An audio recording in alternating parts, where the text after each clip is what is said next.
right here is a size comparison of the log next to Matt here. It's a pretty decent sized log. It's got right here you can see the sweep.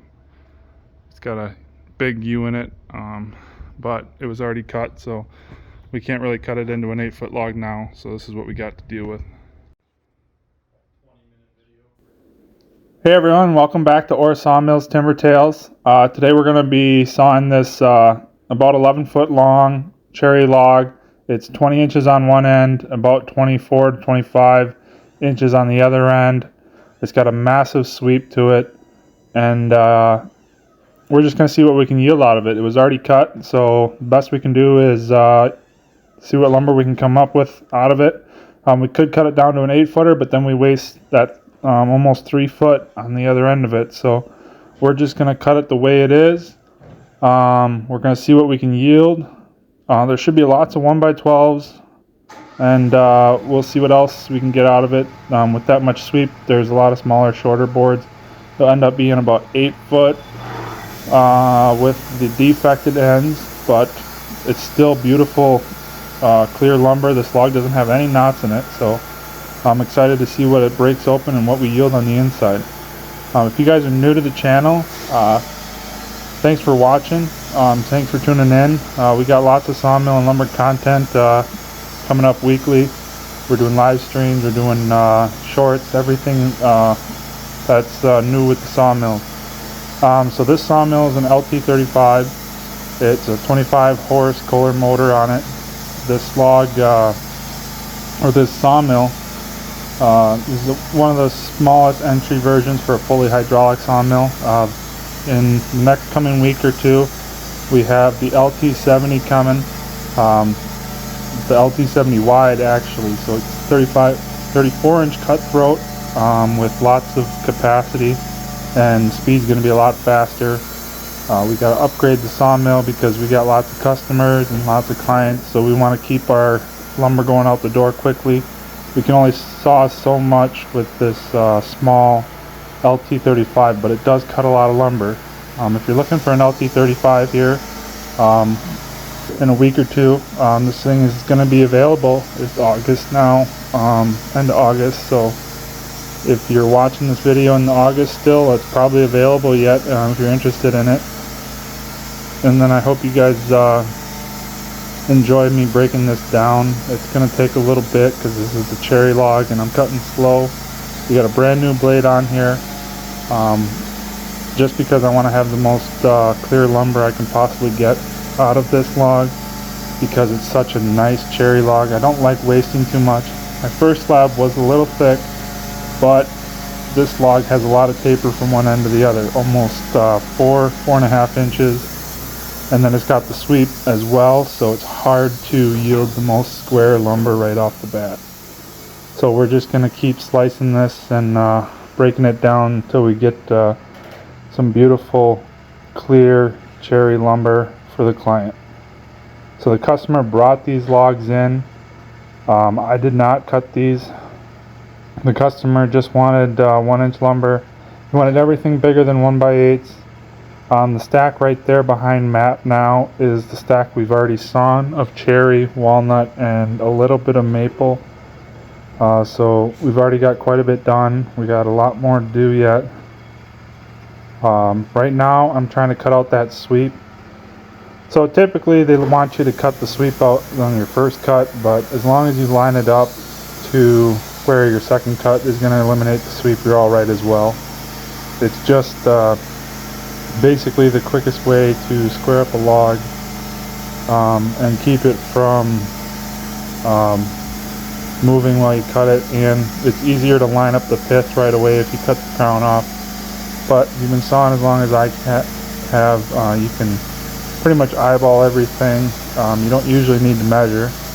The only time I really measure for the center pith is if I'm trying to cut some really high quality veneer logs with no sweep, no taper. So that's the only time I ever measure the center pith, because I want to make sure that I yield the most lumber possible for the customer. So like this log, or this last slice here, is bark on one end, bark on the other, and then board in the center. So each end would get cut off after we edge it, but we wait till we edge it first because that way we know what we're trying to reach. We can maybe squeak a 10-foot long board out of it, but most likely an 8-foot board. But if we wait and then wait till we're done edging it and then cut the ends off, then we know how long the board can be. We don't want to waste anything, so we always cut the ends off after we've edged it. So here's some of that grain. It's really dark colored. It's got a lot of texture to it. It's pretty amazing for a cherry log to get this big, at least around here. It typically gets center rot and then they blow over in a storm and then they die and then they yield nothing. But this log is one of the few that survive and make it till they're almost 20-30 inches in diameter, and then we can saw it and get some beautiful 1x12. So every board off this log is going to have timber stress in it. So the best use of this log is small stuff. Even though I make big wide boards out of it, it's best to cut it down. You want to cut the boards into strips or sections, short boards, something that doesn't hold that timber stress.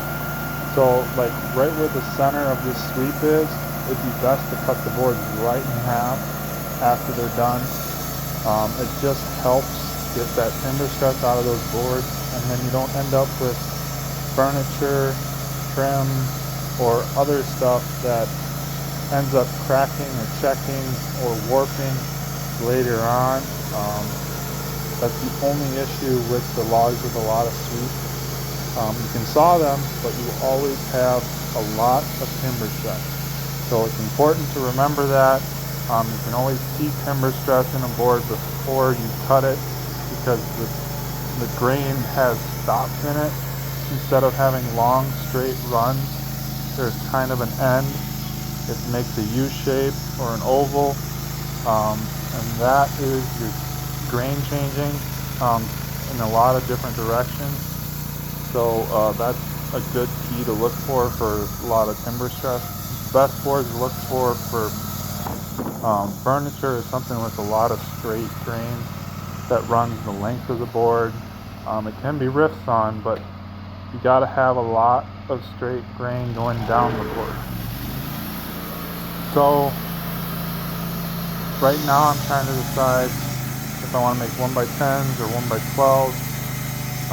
It's a hard decision to make because we don't get a lot of cherry logs this big, so I always lean toward the sides of making 1x12s.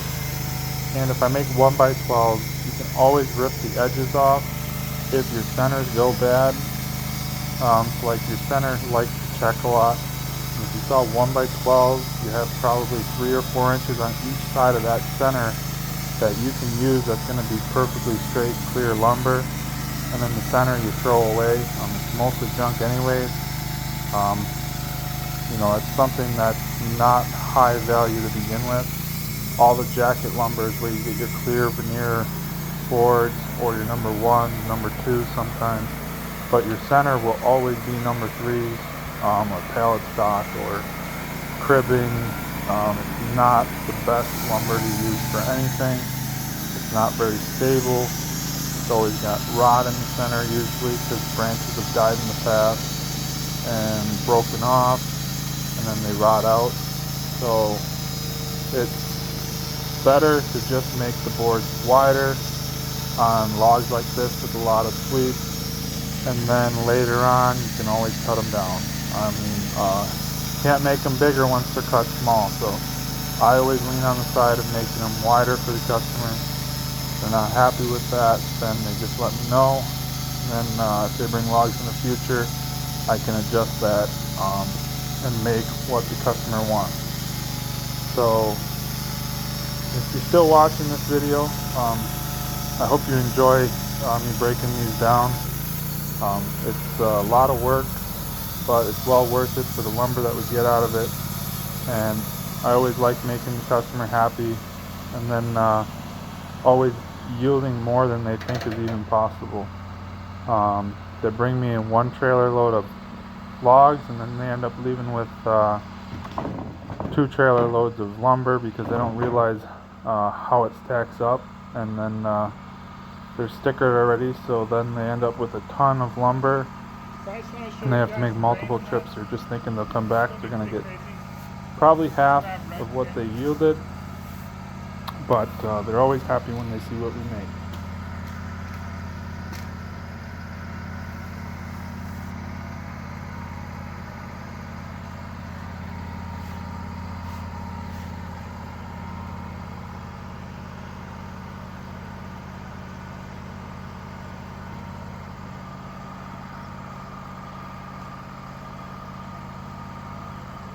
So this is probably some of the prettiest cherry I've sawn, and it's the biggest cherry I've ever sawn, but the grain in this is really crazy.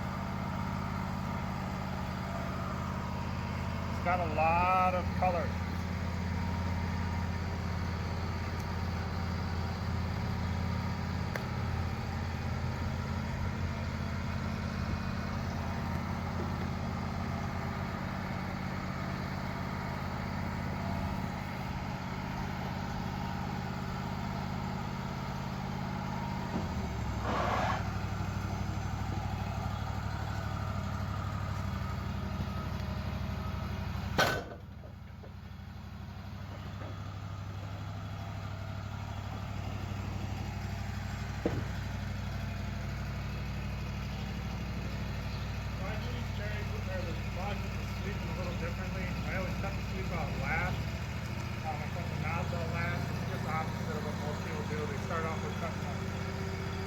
Flat, and we got a start surface, but I always cut the high point off first on the opposite side. That's the first cut I make, so then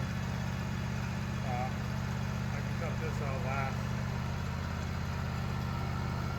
So if you guys are new to the channel, thanks for watching first off.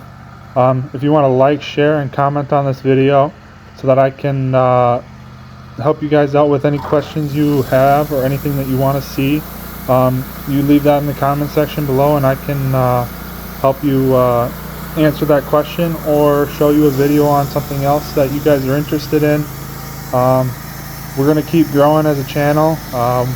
We got lots of new subscribers, so there's going to be a lot of new changes coming, a lot more things being done. So if you guys like, share, and comment, it'll help me choose the route I want to go on each video and make it better for you. So I hope to see you guys on the next one. I'm just going to leave this here. This is going to keep going, and you guys can enjoy the rest of the video. Again, thanks for watching.